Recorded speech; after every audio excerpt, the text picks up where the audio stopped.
Bienvenue à nouveau. Hier, nous avons présenté le concept des trains de pensée. Il s'agit de la masse de pensée qui se produit lorsque nous sommes confrontés à une situation qui nous met mal à l'aise. L'événement qui nous met mal à l'aise peut se trouver juste devant nous, par exemple lorsque nous devons faire une présentation ou lorsque nous sommes mis en attente pour la 5e fois avec la compagnie de téléphone. Mais les trains de pensée peuvent aussi apparaître simplement en se rappelant quelque chose qui nous a mis mal à l'aise dans le passé. Vous êtes peut-être en train de passer un bon moment au restaurant et vous voyez quelqu'un qui ressemble à votre premier petit ami. Ou vous vous rappelez simplement que, pour une raison quelconque, vous avez perdu un contrat important il y a 5 ans. Les pensées s'intensifient.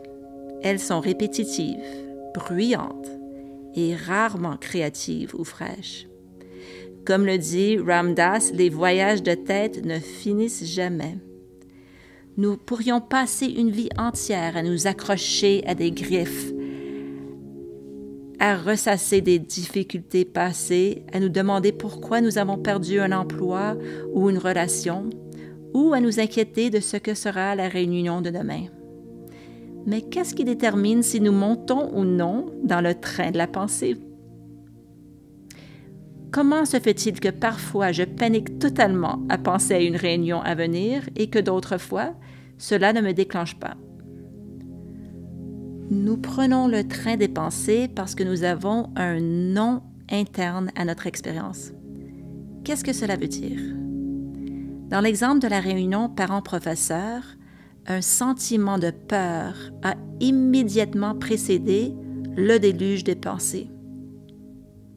Mon cerveau moyen a jugé ce sentiment de peur comme une menace et m'a plongé dans un esprit de survie. Une fois dans l'esprit de survie, je n'avais accès qu'à une partie primitive de mon cerveau. Toutes mes pensées étaient donc liées au combat, à la fuite ou à figer. Ces pensées ne m'aidaient pas à être un meilleur parent, il était un réflexe automatique qui essayait de me sortir de la menace d'une émotion. Bien sûr, ce que je souhaite vraiment à ce moment-là, c'est de savoir comment aider au mieux mon enfant et son professeur. Mais je ne peux pas répondre à cette question lorsque je suis en mode de survie, car elle fait appel à toute ma créativité, à toute ma sagesse, auquel je ne peux accéder que lorsque je suis en mode épanouissement. Je veux vraiment être dans un état d'esprit d'épanouissement afin d'être la mère la plus efficace possible. Mais lorsque je résiste à cette émotion de peur, j'ai les mains liées. Je m'enferme dans un mode de survie. Alors, la meilleure façon pour moi d'être dans un esprit d'épanouissement est de ne pas avoir peur de ma propre peur. Si je peux me détendre intérieurement face à la peur, je ne déclencherai pas mon mode de survie. C'est un concept assez simple, mais très difficile à maîtriser. Notre bien-être mental dépend de notre capacité à accueillir toutes nos émotions montantes dans un système nerveux calme. Si nous pouvons rester calmes, connectés et curieux de notre expérience interne, même face à des émotions difficiles, nous pouvons vivre à partir du vrai moi, de l'esprit d'épanouissement. Et c'est là qu'on a la meilleure chance d'avoir une belle vie où nous avons accès à tout notre amour, à toute notre beauté, à toute notre intelligence. Alors, commençons. On va commencer par prendre de longues expirations qui peuvent nous aider à calmer l'esprit. Inspirez profondément par le nez, puis expirez aussi longtemps que possible par les lèvres pincées. Étirez cette expiration aussi longtemps que possible. Et puis simplement prendre une autre profonde inspiration par le nez et expirez par les lèvres pincées.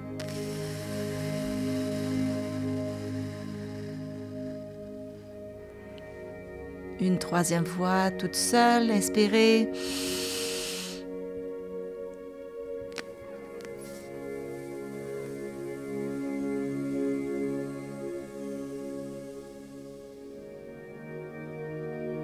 Et puis on revient à une respiration normale. La méditation consiste en réalité à devenir des observateurs experts. Alors je vous invite à simplement faire attention à la sensation de la respiration. Concentrez-vous uniquement sur la sensation de fraîcheur dans les narines.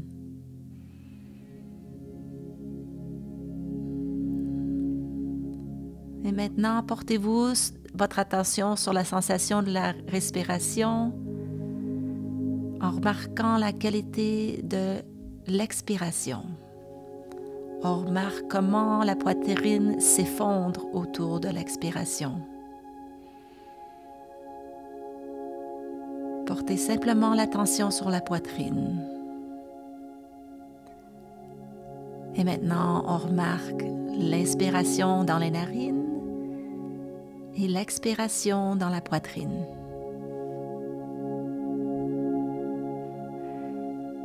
Et ici, c'est possible que votre esprit s'agitera. Cela pourrait se répercuter sur qu'est-ce que vous ferez plus tard dans la journée. Vous pourriez commencer à demander pourquoi vous pratiquez ceci en ce moment. Il peut y avoir toutes sortes de pensées. Et pour l'instant, l'instruction est d'abandonner ces pensées en rapportant votre attention sur l'expérience de la respiration. Je remarque juste la respiration dans les narines et dans la poitrine.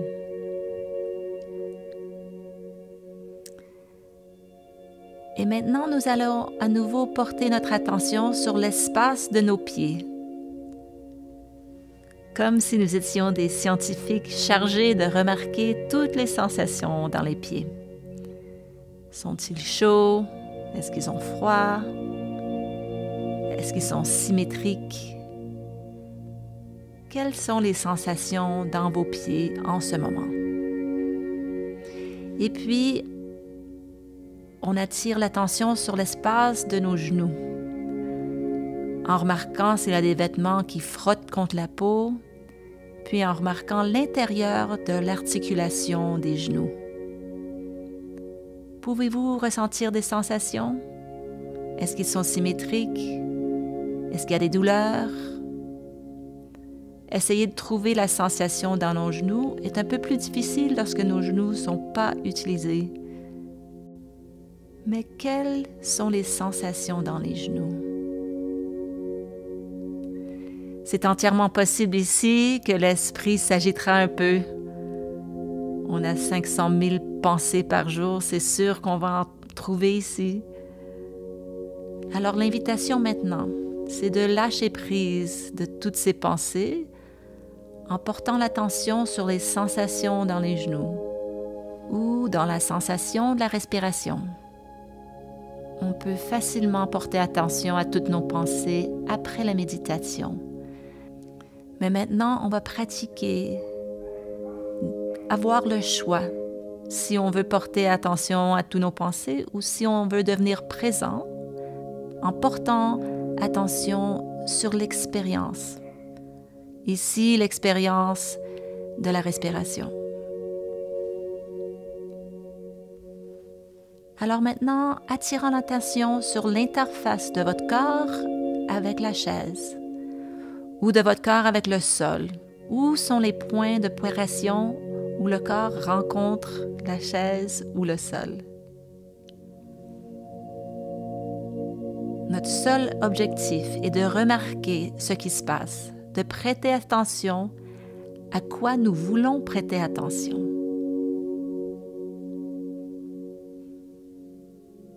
Quelles sont les sensations à l'interface de notre corps et de la chaise?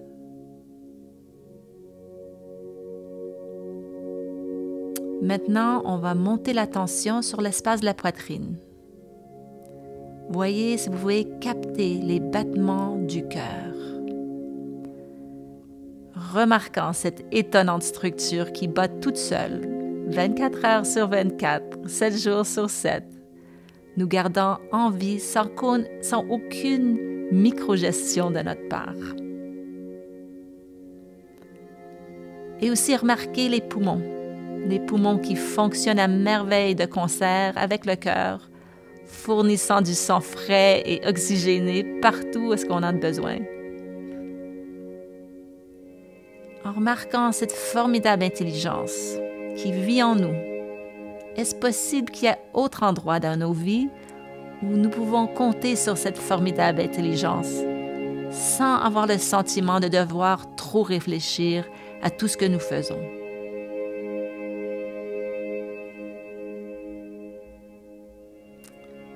Et maintenant, portons attention cette fois vers l'espace derrière les yeux et entre les oreilles.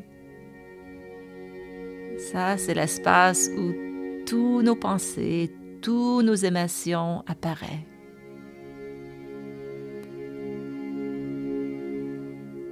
Et donc, parfois, cet espace semble très paisible, très grand, très spacieux.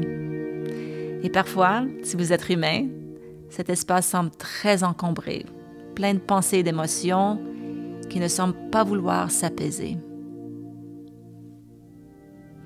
Mais ça va.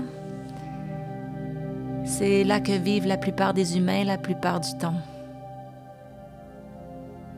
Ainsi, nous commençons à développer la capacité de simplement remarquer les choses, juste de remarquer la pensée qui se passe, juste de remarquer les émotions qui montent. Maintenant, reprenons la respiration en remarquant ce que nous ressentons à l'inspiration dans les narines et en remarquant à l'expiration comment la poitrine s'affaisse. Et restons assis en silence pour encore un petit moment ensemble.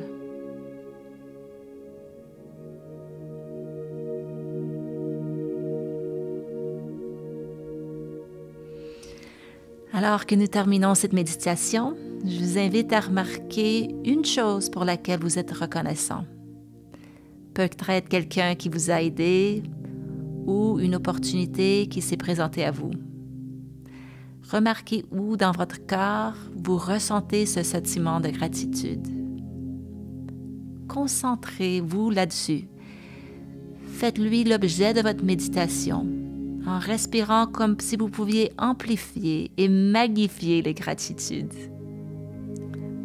Encore comme un scientifique qui est très intéressé dans les sensations que provoque la gratitude. Comment est-ce qu'on se ressent quand on est dans un état de gratitude?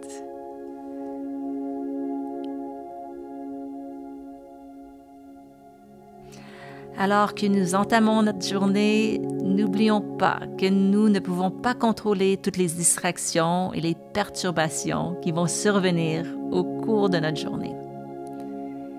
Il est clair qu'on ne peut pas contrôler nos pensées ou nos émotions, mais nous pouvons commencer à agir sur la façon dont nous réagissons à toutes ces distractions et les perturbations, et même sur la façon dont nous réagissons à nos propres pensées et émotions. C'est là que réside notre liberté. Je vous souhaite une excellente journée et vous dis à demain.